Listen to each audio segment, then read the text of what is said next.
அனைத்து நண்பர்களுக்கும் வணக்கம். உங்கள் ஆஸ்ட்ரோ பழனிசுவாமிகள் பேசுகிறேன். இந்த காணொளியில மிதுனம் ராசிக்கு 2025 ஆகஸ்ட் மாதம் எப்படி இருக்கும் என்பதை பற்றி பொது பலனாக பார்க்கலாம். இது ஒரு கைடன்ஸ்க்கான பதிவு மட்டுமே. இந்த மாதத்தை பொறுத்தவரையிலும் குரு சுக்கிரன் சேர்க்கை ராசியில 5ஆம் அதிபதியும் 7ஆம் அதிபதியும் சேரும் போது ஒரு புதிய உத்வேகத்துடன் செயல்படுவீங்க. உறவுகள் மலரும் காலம் என்றே சொல்லலாம். புதிய உறவுகள் கூட சில பேருக்குலாம் ஏற்படும். குறிப்பா திருமணம் நீண்ட நாளா ஆகல, திருமண வாய்ப்புக்காக காத்திருக்கீங்க, 30 வயதை கடந்தும் இன்னும் மேரேஜ் ஆகல என்பவர்கள் இந்த காலகட்டத்தில் வரன்கள் தேடினீங்கன்னா வரன் அமையக்கூடிய மாதம். அதே போல சில பேருக்குலாம் எதிர்கால வாழ்க்கை துணைவரை சந்திக்கக்கூடிய வாய்ப்புகளும் ஏற்படும். அதே போல உங்களை விட்டு பிரிந்து போன காதல், விலகி போன உறவுகள் விரும்பி வரக்கூடிய காலகட்டமும் ஆகும். அதாவது உங்களுடைய மதிப்பு மரியாதை சற்று உயர்ந்துதான் இருக்கும்.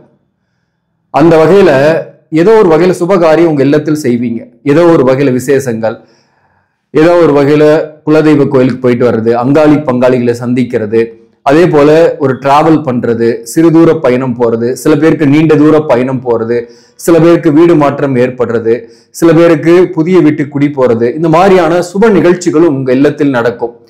அதற்கான வாய்ப்புகள் இந்த காலகட்டத்தில் உண்டு. பிள்ளைகளுக்கு சுபகாரியம், உங்களுக்கு சுபகாரியம் ஆகல, வயதானவர்களாக இருக்கீங்கன்னாக்க பிள்ளைகள் வகையில சுபகாரியம் நிகழக்கூடிய வாய்ப்பு உண்டு. 5ஆம் அதிபதியாக வரக்கூடிய சுக்கிரன் குருவோடு சேரும் போது பிள்ளைகளுக்கு சுபகாரியம், பிள்ளைகளுக்கு வேலை கிடைக்கிறது, பிள்ளைகளால் இருந்து வந்த மன வருத்தங்கள் நீங்கிறது. இப்படி பாசிட்டிவான விஷயங்கள் நிறையவே நடக்கிறதுக்கான வாய்ப்புகள் உள்ள காலகட்டம் தான் கோச்சார பலன்களின் அடிப்படையில சொல்றேன். மேலும் உங்களுடைய மதிப்பு மரியாதை நீங்க இருக்கக்கூடிய இடத்துல உயர்வாக தான் இருக்கும். நீங்க வசிக்கக்கூடிய சுற்று வட்டார பகுதி அல்லது உறவுகள் மத்தியில ஒரு படி உயரக்கூடிய வாய்ப்பும் சில பேருக்குலாம் இந்த காலகட்டத்தில் ஏற்படும். குறிப்பா உங்க ஜாதகத்துல சனி வக்கரமா இருக்கு அப்படின்னாக்க அப்படிப்பட்டவர்களுக்கு வேலையில தேடுறீங்க, வேலையில இடமாற்ற சிந்தனை இருக்கு, ஒர்க் ப்ரெஷர் டென்ஷன் இருக்கு அப்படின்னாக்க அந்த ஒர்க் ப்ரெஷர் டென்ஷன் எல்லாமே குறையும் அல்லது புதிய வாய்ப்பு கிடைக்கும். இடமாற்றம் ஏற்படக்கூடிய வாய்ப்பும் உண்டு. இடமாற்ற சிந்தனையுடன் இருப்பவர்களுக்கு சில பேருக்கு சனி வக்கரமாகாம இருக்கும் உங்க ஜாதகத்துல.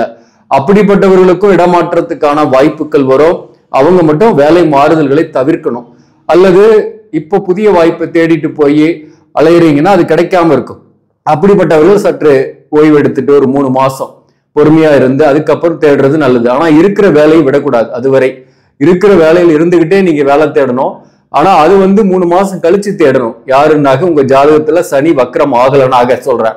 அப்படி வக்கரம் ஆயிருந்தா உங்களை தேடிய ஆட்டோமேட்டிக்கா வாய்ப்புகள் வரும். இந்த காலகட்டத்தில் இடமாற்றமோ அல்லது அதே இடத்துல பதவி உயர்வோ அல்லது கூடுதல் பொறுப்போ சேலரி ஹைக் ஆகுறதோ போன்றவை ஏற்படும். இதெல்லாம் பாசிட்டிவான விஷயம் தான். அரசு பணியில் இருப்பவர்களுக்கு நீண்ட நாளா ப்ரொமோஷன் எதிர்பார்க்கறீங்கன்னா உங்க ப்ரொமோஷன் விஷயமா நல்ல செய்தி வரக்கூடிய வாய்ப்பும் உண்டு. மேலும் இந்த காலகட்டத்தை பொறுத்தவரையிலும் குறிப்பா 7ஆம் அதிபதியாக வரக்கூடிய குரு ராசியில் இருக்கிறாரு, பாதகாதிபதியாக வராரு. பொதுவாகவே சந்திரன் மேல குரு நின்னாக பிசினஸ் பண்ணக்கூடியவர்கள் கூட கடையை மாத்துறது அல்லது வீடு ஷிஃப்ட் பண்றது, வேலையில இருக்கிறவங்க வேலையை மாத்துறதெல்லாம் நடக்கும். அலைச்சல்கள் இருக்கும், பயணங்கள் இருக்கும். அதே போல உடல்நலத்தில் அடிக்கடி தொந்தரவுகளும் பிரச்சனைகளும் ஏற்படும். உடல்நல விஷயத்துல கவனம் செலுத்திங்க. லக்னாதிபதியாகவும் ராசியாதிபதியாகவும் வரக்கூடிய புதன் 2ஆம் பாவகத்தில் இருக்கிறார். 2ஆம் இடத்துல புதன் இருக்கிறது. புத்திசாலித்தனமாக பேசுவீங்க, சாதுரியமாக சமாளிப்பீங்க, தொழில் சிந்தனையோடு இருப்பீங்க. அதனால ஆதாயங்கள் பெறுவீங்க, வருமானம் கூடுதலாகவே கிடைக்கும். உங்களுடைய அறிவால் எதிரிகளை வெல்லக்கூடிய காலகட்டமும் கூட. அதாவது சண்டை போட்டு ஒரு எதிரியை வீழ்த்துறதை விட புத்திசாலித்தனமா எதிரிகளை வீழ்த்துறது முக்கியம். அது இந்த மிதுன ராசிக்கு ரொம்பவே கைவந்த கலை. வேலை தொழில் தொழில் அப்படின்னு ஓடிக்கிட்டே இருக்கக்கூடிய நேரத்துல சில மறைமுக எதிரிகளையும் நீங்க சந்திப்பீங்க. அந்த மறைமுக எதிரிகளையும் வீழ்த்தக்கூடிய காலகட்டம் தான் இது. மேலும் இந்த நேரத்துல பொறுத்தவரையிலும் கணவன் மனைவி உறவு நிலை எப்படி இருக்கும் அப்படின்னாக்க குரு சுக்கிரன் சேர்க்கை 7ஆம் இடத்தை பார்க்கறதுனால இந்த மாதத்துல பெரிய அளவுக்கு துன்பம் இல்லை, சச்சரவுகள் இல்லை, கருத்து வேறுபாடுகள் இல்லை. கணவன் மனைவி உறவு நிலையை பொறுத்தவரையிலும் 4ஆம் இடத்துல செவ்வாய் இருந்து உங்களுக்கு உடல்நல பாதிப்பை மட்டும் கொஞ்சம் கொடுக்கும். உடல்நல விஷயத்துல கவனம் செலுத்தீங்க.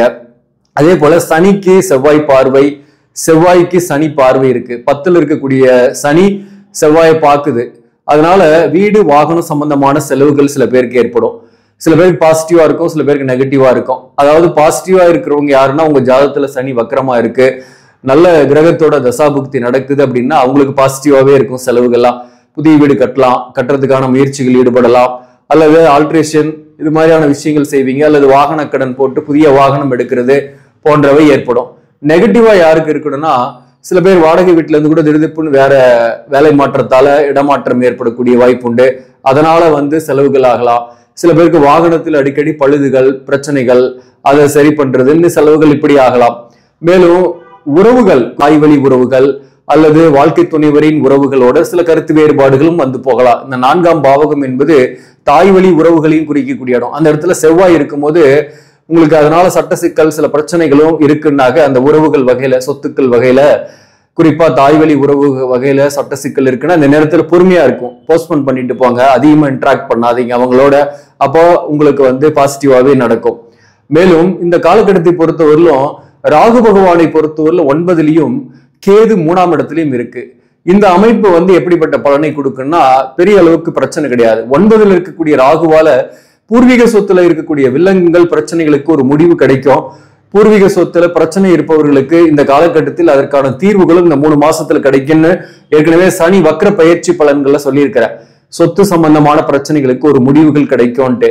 பிரச்சனை இருக்கிறவங்களுக்கு, பிரச்சனையே எனக்கு இல்லை, எனக்கு சொத்தும் இல்லை அப்படின்றவங்க அதை பத்தி கவலைப்பட தேவையில்லை. இது ஒரு பொது பலன் தான். எல்லாருக்கும் எல்லா பலனும் அப்ளிகபிள் ஆகாது. சில பலன் உங்களுக்கு அப்ளிகபிள் ஆகாம இருக்கலாம். இப்ப சப்போஸ் நீங்க சீனியர் சிட்டிசனா இருக்கீங்க அப்படின்னாக்க இந்த நேரத்துல நீங்க உடலான விஷயத்துல கவனமா இருக்கணும். அதே போல புதிய நபர்களை நம்பி இன்வெஸ்ட்மெண்ட் பண்றது, புதிய நபர்களை நம்பி பணம் கொடுக்கல் வாங்கல் செய்யறதெல்லாம் எச்சரிக்கையா இருக்கணும். அதே போல அலைச்சல் பயணம் நிறையவே வரும், அதை தவிர்க்கணும். இருக்கீங்க அப்படின்னாக்க இந்த நேரத்துல உங்களுக்கு எதிர்ப்பாளினருடைய நட்போ அல்லது காதலோ கூட ஏற்படக்கூடிய வாய்ப்பு உண்டு. அல்லது பிரிந்து போன காதல் அல்லது விலகி போன உறவு உங்களை தேடி வரக்கூடிய வாய்ப்பும் உண்டு. சில பேருக்கெல்லாம் ஏற்படும். மேலும் பெண்களுக்கும் சரி ஆண்களுக்குமே உங்களுடைய பிள்ளைகள் மூலம் இருந்து வந்த மன வருத்தங்கள் நீங்கும். அவர்களுடைய சப்போர்ட் இருக்கும். அவங்களால பெருமைப்படக்கூடிய காலகட்டமாகவும் இந்த காலகட்டம் இருக்கும். நல்லாவும் படிப்பாங்க, முன்னேற்றங்கள் உண்டு. படிக்கக்கூடிய மாணவர்களாக இருக்கீங்கன்னாக்க இந்த மாதத்தை பொறுத்தவரை ஆரம்ப கல்வி படிக்கக்கூடிய மாணவர்களுக்கு நல்லாவே படிப்பீங்க, பிரச்சனை இல்லை. புதன் 2ஆம் இடத்துல இருக்கிறதுனால உயர்கல்வி படிக்கக்கூடிய மாணவர்களை பொறுத்தவரையிலும் சில பேருக்கு மைண்ட் டைவர்ஷன் ஏற்படும், அல்லது கல்வியில சில நாட்டங்கள் குறையலாம், அல்லது அலைச்சல்கள் பயணங்களால உடல்நலத்துல சில துன்பங்கள் போகலாம்.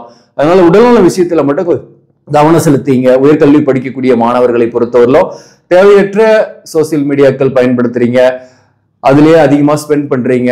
சோசியல் மீடியாக்கள்னா கொஞ்சம் குறைச்சிங்க, படிப்புல கான்சென்ட்ரேஷன் பண்ணுங்க.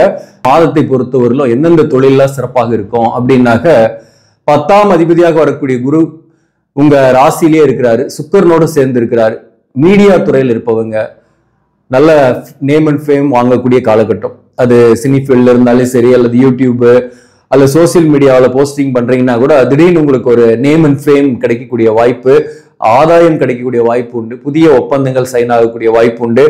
Real estate, construction, computer, IT, அதே போல கமிஷன் சார்ந்து தொழில் செய்யக்கூடியவர்கள், ஸ்டேஷனரி, அக்கௌண்ட்ஸ், ஆடிட்டிங், ஆசிரியர் பணி, வாக்கால் பிழைக்கக்கூடிய தொழில் அத்தனை தொழில்கள் இருக்கிறவர்களுக்குமே முன்னேற்றங்கள் உண்டு, வெற்றிகள் உண்டு. மருத்துவம் சார்ந்த துறையில் இருப்பவர்களுக்குமே முன்னேற்றங்கள் உண்டு, வெற்றிகள் உண்டு. இந்த மாதத்தை பொறுத்தவரையிலும் வழிபட வேண்டிய தெய்வம் எது அப்படின்னாக்க, அதாவது பெருமாள் கோயிலுக்கு நீங்க போயிட்டு வர்றது நல்லது. சனிக்கிழமையில பெருமாள் கோயிலுக்கு போயிட்டு நீங்க பெருமாளை வழிபாடு செஞ்சுட்டு வர்றது உங்களுக்கு இருக்கக்கூடிய கஷ்டங்கள் நீங்கும். குறிப்பா இந்த சனி வக்கரம் ஆகாதவங்களுக்கு சில முயற்சிகள்ல தடைகள் ஏற்படும், சில விஷயங்கள் மெதுவாக இருக்கும். அப்படிப்பட்டவர்கள் பெருமாள் கோயிலுக்கு போயிட்டு கம்பல்சரி சனிக்கிழமையில போயிட்டு வாங்க. மேலும் காகத்திற்கு உணவு வச்சுட்டு சாப்பிட்றது, அதே போல தான தர்மம் செய்யறது, நவகிரக வழிபாடு செய்யறது சனிக்கிழமையில, இதெல்லாமும் உங்களுக்கு நன்மைகளை கொடுக்கும். மிருகசிரீசம் நட்சத்திரத்தை பொறுத்தவரையிலும் இருக்கக்கூடிய கணவன் மனைவி உறவு நிலை பிரச்சனைகள் ஓரளவுக்கு நீங்கும், அல்லது பெரிய அளவுக்கு பாதிப்பு இல்லாம இருக்கும். இந்த மாதத்தை பொறுத்தவரையிலும் மிருகசிரீசம் நட்சத்திரத்தில் பிறந்தவர்களுக்கு உடல்நல தொந்தரவு, பாதிப்புகள் எதுவும் இல்லை. அதே போல இந்த காலகட்டத்தை பொறுத்தவரையிலும் மிருகசிரீச நட்சத்திரத்தில் பிறந்தவங்க, திருமணம் ஆகாதவர்கள் அல்லது மறுமணத்திற்காக வரன் பார்க்கக்கூடியவர்களுக்கு வரன்கள் அமையக்கூடிய வாய்ப்புகள் உண்டு. இல்லத்தில் சுபகாரியங்கள் ஒன்று நடக்கக்கூடிய வாய்ப்பும் உண்டு. புதிய வாகனம் வாங்குறது, புதிய வீட்டுக்கு குடி போகக்கூடிய சூழ்நிலையும் சில பேருக்கு ஏற்படும். திருவாதிரை நட்சத்திரத்தில் பிறந்தவர்களுக்கு இந்த காலகட்டத்தில் வேலை மாற்றம், இடமாற்றம் ஏற்படும். வேலையில கொஞ்சம் ஒர்க் ப்ரெஷர் இருந்தாலையும் சில பேருக்கு புதிய வாய்ப்புகளும் கிடைக்கும். அதே போல திருவாதிரை நட்சத்திரத்தில் பிறந்தவர்கள் கடன், புதிய கடன், வீடு வாகன கடன், போன்றவை வாங்கக்கூடிய வாய்ப்புகளும் ஏற்படும். இந்த காலகட்டத்தில் உடல்நல விஷயத்துல கவனம் செலுத்திங்க. முக்கியமா திருவாதிரை நட்சத்திரத்தில் இருப்பவர்கள் அவர்களுக்கு தான் கொஞ்சம் பாதிப்புகள் வரும். ஏன்னா திருவாதிரை நட்சத்திரத்துல தான் குரு இருக்கிறாரு. அதனால இந்த மாதத்தை பொறுத்தவரையிலும் திருவாதிரை நட்சத்திரத்தில் பிறந்தவங்க கண்டிப்பா உடல்நலத்துல கவனம் செலுத்திக்கணும். தேவையில்லாத பயணத்தை தவிர்க்கணும். இடமாற்றம் என்பது உங்களுக்கு சாதகமா என்பதை கவனிக்க உங்களுடைய ஜாதகத்தையும் ஒரு முறை ஆய்வு செஞ்சுட்டு போறது நல்லது. அப்படி இல்லைனாக்க உங்க ஜாதகத்துல சனி வக்கரமா இருந்தா மூவ் பண்ணுங்க, இல்லைன்னா ஒரே இடத்துல இருக்கிறது நல்லது. அதே போல புனர்பூசம் நட்சத்திரத்தில் இருப்பவர்களுக்கு கடனுடைய அழுத்தம் கொஞ்சம் இருக்கும். பொருளாதார ரீதியாக கொஞ்சம் ஏற்றத்தாழ்வுகள் இருந்தாலும் கணவன் மனைவி உறவு நிலையில் இருக்கக்கூடிய சச்சரவுகள் பிரச்சனைகள் ஓரளவுக்கு ஓய்ந்து காணப்படும். இந்த மாதத்தை பொறுத்தவரையிலும் சில பேருக்கு புதிய வாய்ப்பும் வரும். வேலையில புதிய வாய்ப்புகளும் வரக்கூடிய வாய்ப்பு உண்டு. ஸோ அது ஆக மொத்தம் இந்த காலகட்டத்தை பொறுத்தவரையிலும் புதிய உறவுகள் மலரும் காலம் என்றே சொல்லலாம். இந்த 3 நட்சத்திரத்தில் பிறந்தவர்களுக்குமே புதிய உறவுகள் மலரும் காலம். சில உறவுகளால் நன்மைகளும் உண்டு அப்படின்றத சொல்லலாம். ஆக நண்பர்களே, இந்த பதிவு உங்களுக்கு பிடிச்சிருந்தாக லைக் பண்ணுங்க, இதை மற்றவர்களுக்கும் ஷேர் பண்ணுங்க. இன்னும் நம்ம சேனலை சப்ஸ்கிரைப் பண்ணாம பாக்குறவங்க சப்ஸ்கிரைப் பண்ணி கண்டினியூ பண்ணுங்க. இதன் மூலம் உங்களுக்கு ஒரு சரியான ஜோதிட தகவல்களும் ஆன்மீக தகவல்களும் கிடைக்கும். நன்றி, வணக்கம்.